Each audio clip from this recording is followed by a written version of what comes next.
오늘 우리에게 주시는 하나님의 말씀을 함께 나누겠습니다. 구약성경 신명기 15장 15절 한 절 말씀입니다. 전면에 있는 말씀을 보고 우리 다 같이 한번 한 마음으로 같이 봉독하겠습니다. 너는 애굽 땅에서 종되었던 것과 네 하나님 여호와께서 너를 속량하셨음을 기억하라. 그것으로 말미암아 내가 오늘 이같이 네게 명령하노라. 아멘. 준비된 영상을 잠깐 함께. 74주년 광복절입니다. 1910년 8월 29일 나라를 빼앗긴 경술국치의 흔적이 남아있는 현장에 나혜인 기자가 다녀왔습니다. 서울 남산 한자락, 조선 통감이 살던 관저 예터입니다. 1910년 8월 22일 한일 강제병합 조약이 맺어진 곳으로 조선은 이곳에서 나라의 주권을 일제에 완전히 빼앗겼습니다.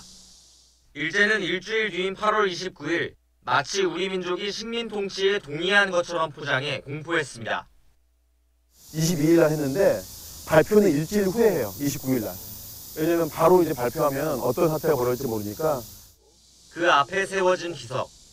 1899년부터 7년 동안 주한 일본 공사였던 하야시 곤스케의 동상 잔해를 서울시가 모아놓은 겁니다. 하야시 곤스케는 그 1910년 경술국치 조약에 앞서서 이루어진 을사늑약 체결에 중요한 역할을 했습니다. 어떻게 보면 식민지배 초소와 같은 인물로서. 일제는 1936년 그가 살아있는데도 통감 관저 앞에 동상을 세워 공을 기렸습니다. 지금은 이렇게 남작 하야시 곤스케 군상이라는 글자가 거꾸로 새겨져 있습니다. 109년 전 나라를 빼앗겼던 치욕을 잊지 말자는 다짐입니다. 이런 다짐이 무색하게도 경술국치 일은 우리의 기억에서 희미한 경우가 많습니다. 지난 2005년부터 경술국치 일을 국가기념일로 지정하자는 국회 결의안이 제출됐지만 큰 관심을 끌지 못했습니다.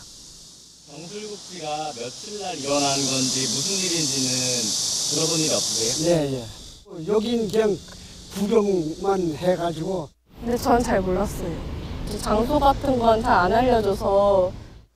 다행인 건 최근 역사를 다시 알고 공부하려는 움직임이 커지고 있다는 겁니다. 지난해 경술국치일에 맞춰 문을 연 식민지 역사박물관의 방문객은 최근 한 달 사이 2배 늘었습니다. 아직까지 강제징용이나 일본 상노예제에 대한 공식 사죄나 법적 배상이 전혀 이루어지지 않고 있고 어떤 역사를 거쳐서 이렇게까지 오게 되었는지 구체적으로 알고 싶어서. 서점에도 역사서를 찾는 사람이 부쩍 많아졌습니다.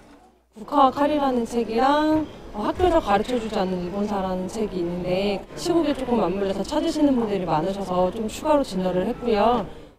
일제강점기 일본인에게 8월 29일은 엽서까지 만들 정도로 경사스러운 날이었습니다. 반면 나라를 빼앗겼던 우리 선조들에게는 치욕의 하루였습니다. 여성 독립운동가 지보경 선생님의 일기에 의하면 매년 8월 29일 조선인 마을에는 어느 집도 연기가 피어오르지 않았다. 모두가 그 국치를 되새기고. 그동안 외면당한 가슴 아픈 역사. 최근 불붙은 역사에 대한 관심이 치욕의 기억까지 비출 수 있을지 주목됩니다. 100년 전 우리 독립운동가들은 항상 그날을 잊지 않기 위해서 국치 기념식을 해왔습니다. 나라를 찾은 다음에는 오히려 그날을 잊고 있다. 그것이 대단히 안타까운 것이고. YTN 나혜인입니다.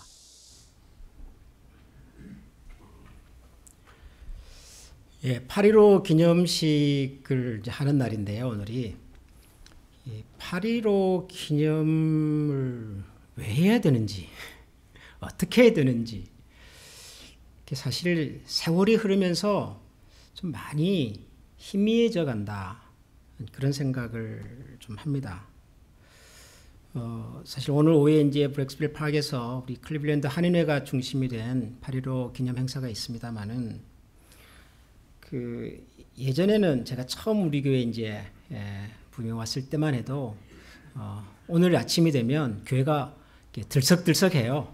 그래서 뭐 하여튼 기념 행사도 있고 또 우리 다 같이 가서 같이 또 뭐 스포츠 행사도 하고 지역의 한인 사회들도 또 모이고 하는 날이기 때문에 마치 우리 지역 축제 같은 이제 그런 느낌이 강했던 것으로 기억합니다.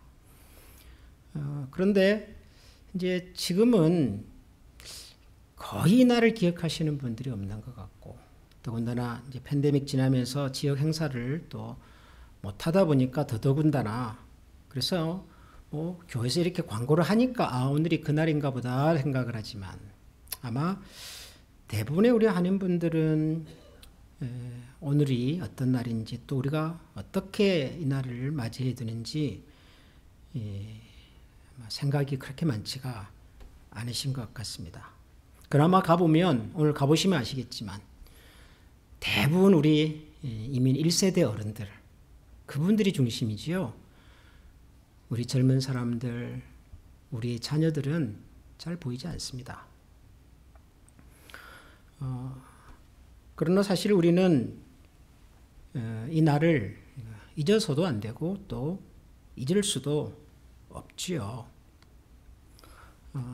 우리가 들어본 얘기긴 합니다만, 역사를 잊어버린 민족에게는 미래가 없다, 그런 얘기들을 하지 않습니까?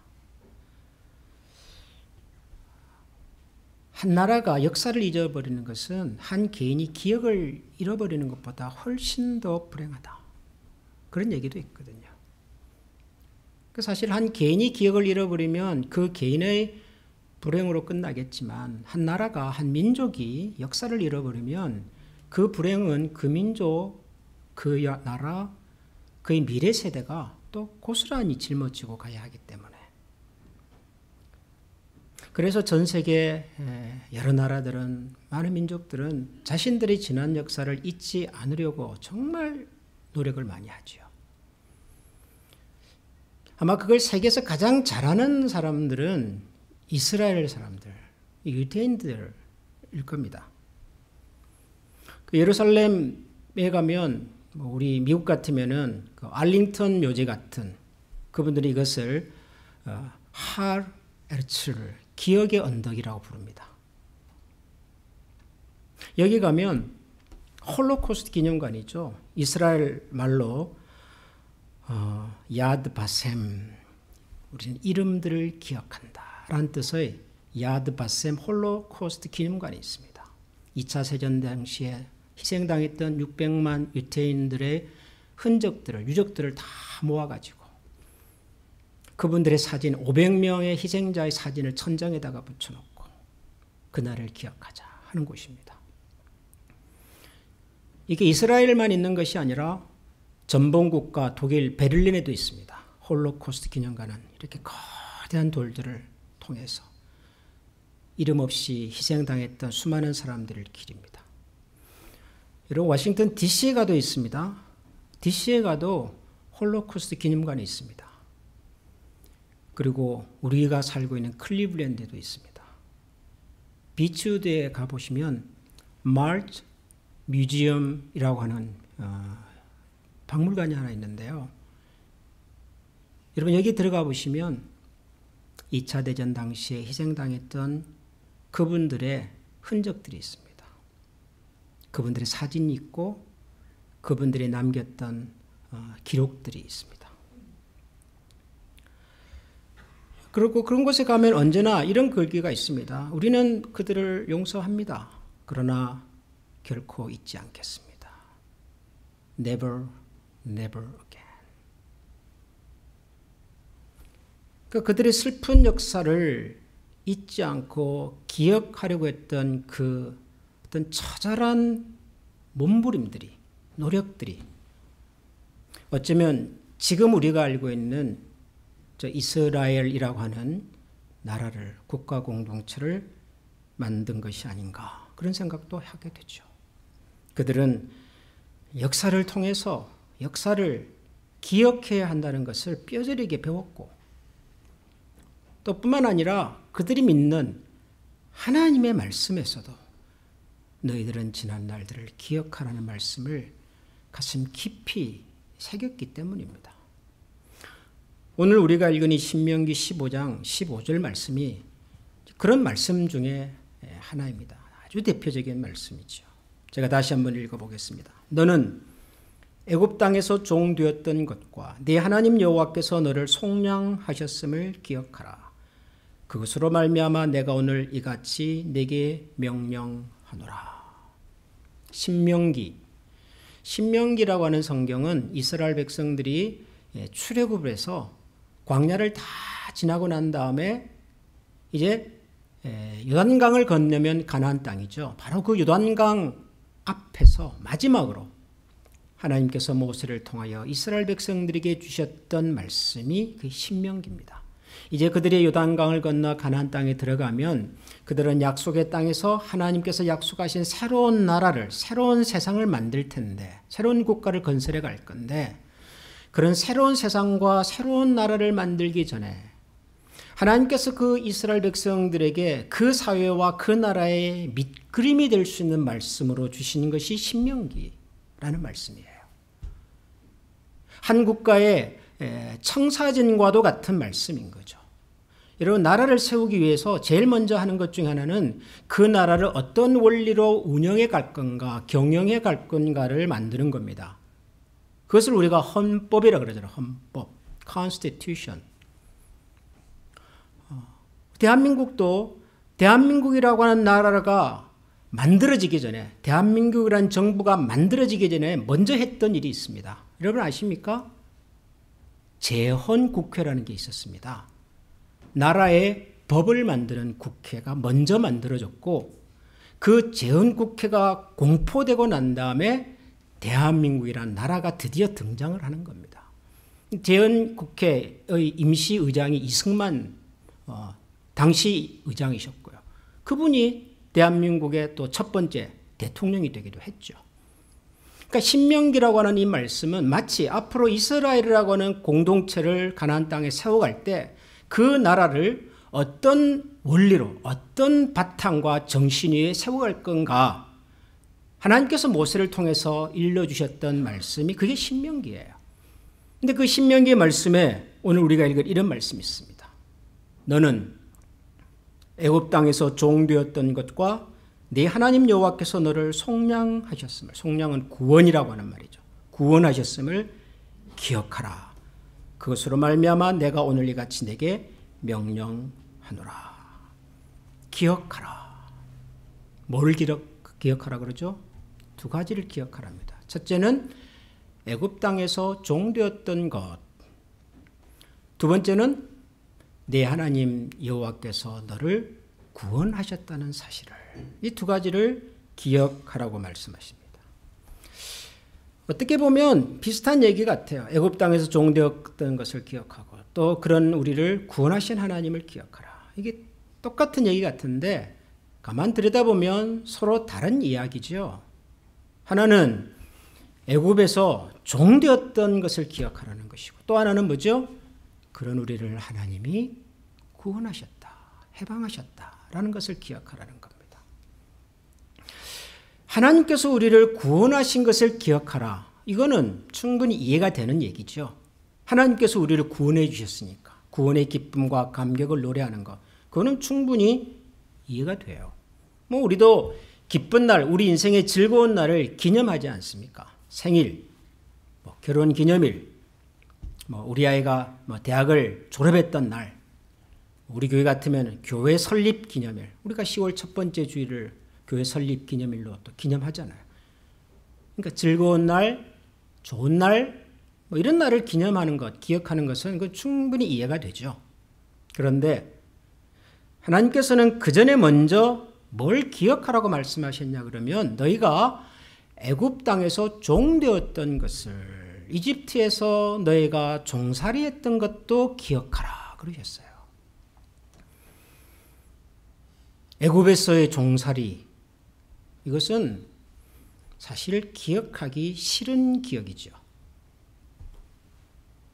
사실이지만, 그러나 지난날에 그 아프고 힘들었던 이야기를 다시 꺼낸다는 것, 기억하는 것은 그 유쾌한 일이 아니지 않습니까? 사실 우리도 오늘 뭐 광복절을 기념한다 그러지만, 광복이 있기 전에 우리가 겪었던, 흘렸던 눈물과 우리의 부모들의, 조상들의 그 생명을 기억하면 사실 기억하기가 쉽지가 않아요.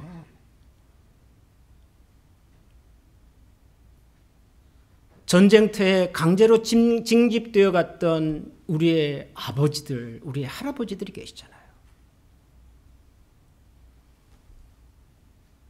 일본 군인들을 위한 성노예로 붙잡혀 갔던 우리의 할머니들이 계시잖아요. 자기들은 이것이 무슨 세계 문화유산이라고 말을 하면서 전 세계 자기 나라 민족의 우수한 문화유산을 얘기하지만 그 섬 지하 깊은 곳에서 밤새도록 탄광 노무자로 일하다가 생명을 잃어갔던 우리 할아버지들이 계시잖아요. 근데 이런 얘기하기가 쉽지가 않아요. 어두운 이야기니까. 슬픈 이야기고 아픈 이야기니까. 그럼에도 하나님께서는 이스라엘 민족들에게 너희들의 아팠던 역사를 기억하라 그럽니다. 너희들이 애굽에서 종살이 되었던 것을 기억하라. 우리의 아픔을 기억하지 못하면 우리의 미래도 없기 때문이죠. 오늘 제가 설교를 시작하기 전에 여러분들과 함께 뉴스 영상을 하나 봤는데요. 이거 좀 몇 년 된 영상입니다. 경술국치라고 하는 것에 대한 영상. 여러분 경술국치 아십니까? 아마 제 나이나 좀 위에 계신 분들은 그거 옛날에 한번 들어봤어. 그 정도 기억하실지도 모르겠습니다.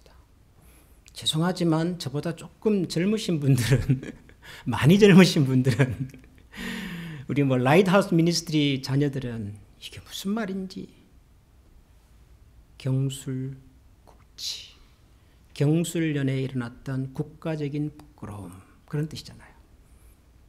1910년이 경술련이거든요. 경술련. 그해 한일 합방 늑약조약이 이루어지지 않았습니까?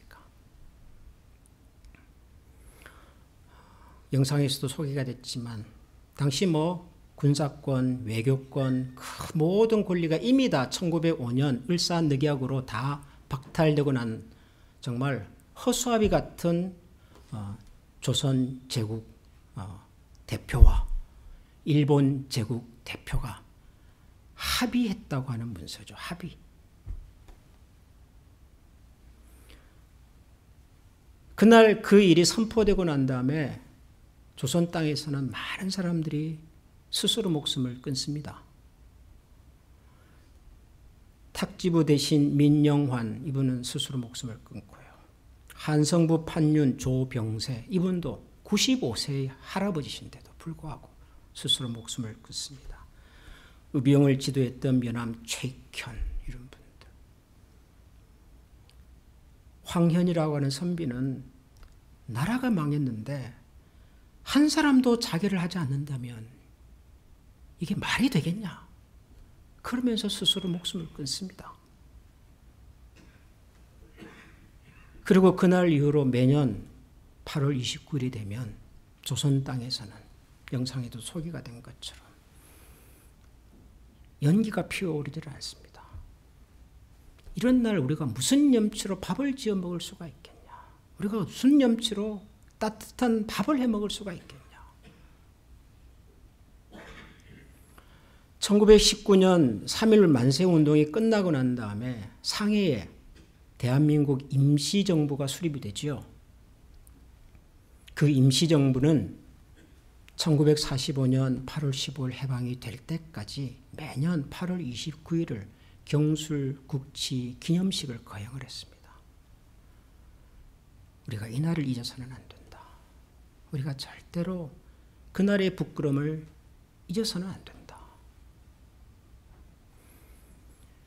그러나 지금은 이날을 기억하는 우리 한국 분들이 많지 않습니다. 젊은 세대는 말할 것도 없고 우리가 연세가 있으신 어른들도 이제 다 지난 이야기이기 때문에 굳이 그것을 기억하려고 하지 않습니다.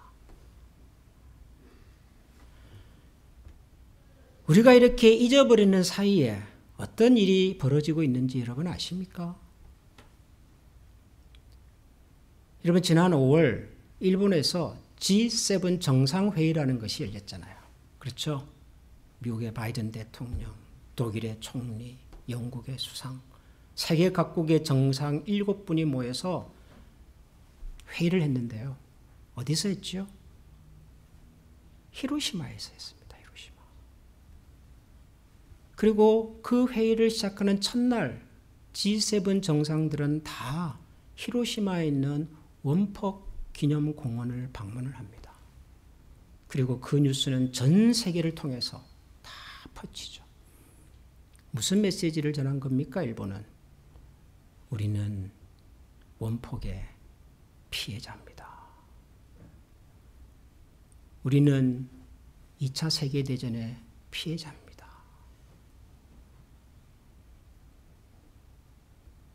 누가 피해자입니까? 누가 진짜 피해자입니까? 우리가 경술국치를 잊어버리고 사는 동안 스스로를 피해자라고 자처하는 사람들은 그렇게 하고 있다고요.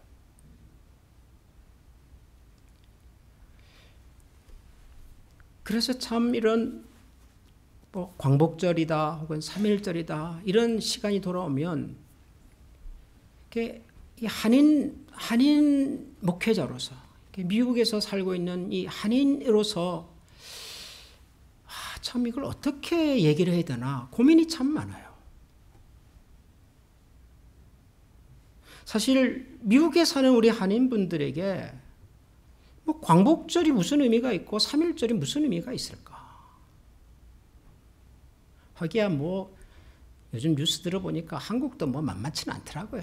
한국에서도 이제는 태극기도 잘 안 걸고 광복절이 되면은요 나라 어른들끼리 서로 치고받고 싸우는데 정말 목불식견입니다. 목불식견. 그러니 해외에 사는 우리라고 무슨 별 수가 있겠습니까? 많은 여러분 그래도 우리는 한인이잖아요. 한인. 우리가 미국에서 미국 시민으로 살지만 지금의 우리를 만들어내기 위해서 정말 고생했고 스스로 수치스러워서 목숨을 끊어야 했던 어른들의 그 희생이 있었잖아요. 근데 이런 얘기하기가 쉽지가 않은 거죠. 누가 이런 얘기에 귀를 기울여줄까? 교회에서 무슨 그런 얘기를 이런 생각이 드니까요. 우리의 지난날의 아픔을 부끄러움을 기억하자라고 말하기에는 지금의 대한민국이 너무 잘 사는 것 같고 그리고 해외에 살고 있는 우리 한인들도 너무 잘 사는 것 같고 뉴욕 한복판에 가보면 대한민국을 대표하는 전자회사의 광고가 24시간 보이잖아요. 미국 사람들이 가장 좋아하는 슈퍼볼 경기 중간 광고 시간에는 대한민국을 대표하는 자동차 광고가 쫙 또 나오잖아요. 월마트에 가보면 한국 라면들이 쫙 있고 어지간한 동네 그로서리를 가도요. 이제는 한국 메이드 인 코리아 한국 식료품 사기가 어렵지 않아요. 제가 언젠가 어떤 도시의 그 주말 파머스 마켓에 갔더니요. 김치를 팔더라고요. 한 코너에서. 근데 누가 파는지 아세요? 미국 사람이 팔아요. 내가 한국 사람인데. 미국 사람이 파는 김치를 제가 맛을 봤다니까요. 이제는 미국에서도 이 한인이 그래요. 그 정도 되다 보니까 우리의 젊은 세대는 우리의 자녀들은 처음부터 그런 것처럼 아는 것 같아요. 미국에서 이 한인들의 위상은 처음부터 이랬나 보다라고 생각하는 것 같아요. 그러나 지금부터 120년 전에 이 땅에 처음 발을 디뎠던 우리 선배들은 지금 우리 교회에 계시는 우리 교회 30년 전, 40년 전에 처음으로 발을 디뎠던 우리 어른들은 그러지 못했거든요. 차별은 그냥 다반사였고 모욕은 그냥 당연한 것처럼. 우리 아이들이 어디 가서 또 차별받지 않게 하려고 절대로 한국말을 쓰지 말라고. 집에서조차도 한국말을 쓰지 말라고. 그랬던 시절이 있었다고요, 우리한테도. 근데 우리는 지금 다 까먹어버렸어요. 일주일 내에 사회에서 이런저런 스트레스와 비난과 차별과 모욕 가운데 사셨기 때문에 그나마 그분들에게 위로가 됐던 것이 교회였어요, 교회. 그래서 교회에 모이려고 그렇게 애를 쓰셨고, 모여서 같이 밥을 먹고 예배를 드리고, 그러면서 또 일주일에 그런 스트레스를 날리고, 또 다시 주일이 지나고 나면 어떻게 보면 지옥 같은 세상으로 또 들어가시고. 그래서 미주 한인 사회의 역사는요, 한인 교회 역사하고 같이 왔어요. 근데 지금은 교회가 그런 곳이 아니에요. 뭐 있으니까 가는 거고, 없으면 못 가는 거고, 뭐 이 교회 아니면 저 교회 가는 거고. 뭐 교회가 내 몸처럼, 내 집처럼, 내 삶처럼 생각됐던 시절은 정말 캐캐 묵은 옛날 이야기고, 지금은 뭐 교회는 뭐 알아서 잘 돌아가는 거고. 그러니까 이런 생각을 하면은 무슨 광복절이다, 3.1절이다, 뭐 그런 얘기를 하는 것이 무슨 의미가 있을까 하는 생각이 들어도, 하나님께서 이스라엘 백성들을 가나안에 보내시면서 주셨던 이 마지막 말씀 속에 기억하라. 기억하라. 하나님이 너희를 구원한 것도 기억해야 하지만 너희가 애굽에서 종살이 되었던 것들도 기억하라. 그래서 오늘 기쁜 날이지만 또 우리가 나중에 파악에 가서 광복절 기념 행사도 하겠지만 우리 지난날의 아픔도 함께 기억하는 시간이면 좋겠다. 그리고 그 아픔을 위해서 희생했던 우리 선배들, 헌신했던 우리의 할아버지 할머니들, 지금도 이 나라와 이 민족을 위해 어디선가에 말없이 수고하는 그분들의 이름 없는 수고를 우리가 기억하면서 하나님께서 우리 민족에게 이런 해방의 날을 주시고 멋진 국가를 만들어 주시고 그리고 하나님을 믿는 많은 사람들을 통하여 전 세계에 또 기독교의 복음을 전할 수 있는 나라 만들어 주신 것을 같이 감사할 수 있는 그런 시간이 될 수 있기를 소원합니다. 우리 시간에 한번